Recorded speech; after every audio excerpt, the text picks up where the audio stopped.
E aí, meus amigos, tudo bem? Vamos falar um pouquinho sobre o plano cartesiano.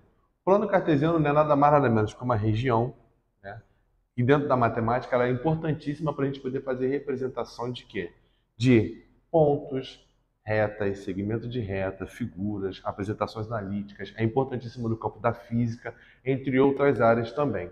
Mas para a gente poder entender como é que funciona essa representação de tudo que eu falei agora, a gente tem que entender pelo menos o básico, que é o quê? É como a gente constrói esse campo, né? Ou seja, essa região onde a gente vai trabalhar, e depois como é que a gente vai fazer essas tais marcações. Então hoje a gente vai entender como é que funciona a questão de montar um plano cartesiano, né? E representar alguns pontos. E aí depois a gente vai trabalhar até chegar o momento que a gente vai representar funções, que já me pediram para eu falar sobre funções. Então, vamos trabalhar primeiro como é que a gente representa o plano cartesiano. Na realidade, são duas retas que são ortogonais, ou seja, são duas retas que fazem 90 graus entre elas. Está aqui o ângulo de 90 graus, certo? Ou, para quem gosta de falar, são perpendiculares entre si. E aí, o que a gente vai fazer? A montagem vai ter o quê? Vai ter uma ordem da gente fazer essa montagem. Esse ponto de encontro aqui é o ponto zero, que a gente chama de origem. E a gente vai fazer a montagem como se fosse a linha dos números inteiros, porque é um padrão. Embora a gente consiga colocar e representar todos os números que a gente queira, né, dentro do campo dos reais, o que a gente vai fazer? Para fazer de referência, para a gente poder fazer a marcação, é comum de ver em livros, na sala de aula, a gente marcar usando números inteiros. Então eu não vou fazer diferente disso não. Então, daqui para cá vão ser valores positivos. Então eu vou colocar aqui, ó, 1, 2, 3, 4, 5, 6, e por aí eu poderia ir até onde eu precisar. Do lado de cá, se para o lado de cá eu coloquei valores positivos, para o lado de cá eu vou colocar os valores que são o quê?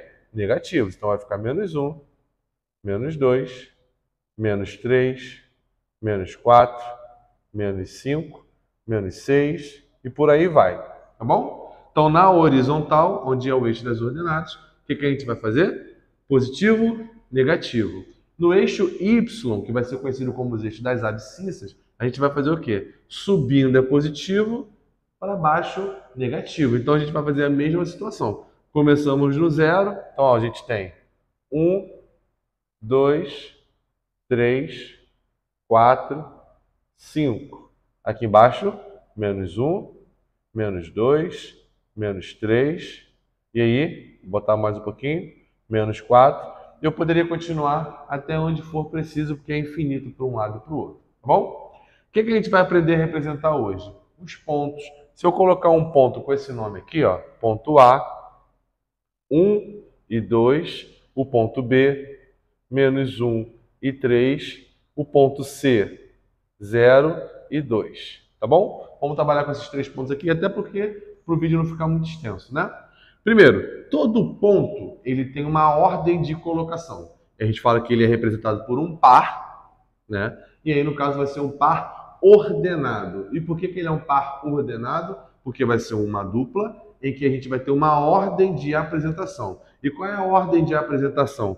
O primeiro valor vai ser sempre o valor da ordenada, que é o valor do x, e o segundo valor vai ser sempre o valor da abscissa, que vai ser o y.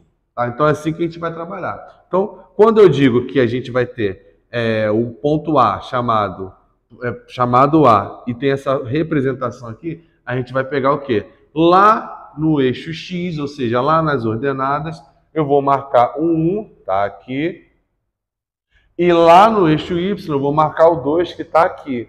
E aí o que eu vou fazer? Eu vou fazer o prolongamento de cada um deles até eles se encontrarem.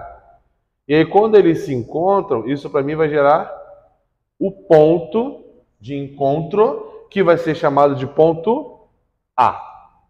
O mesmo raciocínio eu vou fazer para esse par aqui. O que ele está me dizendo? Que o meu x ele vai ser menos 1 e o 3 vai ser o meu y. Então eu vou aqui, ó, x menos 1 está aqui. Y é 3? Também está aqui. Então o que eu vou fazer? Vou promover o encontro dos dois. Ó. Vou subindo, o outro vem caminhando. Aonde eles se encontrarem é o ponto de encontro. Então o ponto de encontro vai ser o ponto B. Tá? E o ponto C? Ele diz que o nosso x ele é zero, ou seja, ele não vai para a direita nem vai para a esquerda, e ele também tem a questão do y que vai ser 2. Então, ele vai permanecer aqui paradinho e ele só vai subir ou só vai descer. Então, no caso, como é 2 o nosso y, isso quer dizer que ele vai subir. Então, ele vai subir até o 2, ó, e aqui é o encontro dele, esse é o ponto C.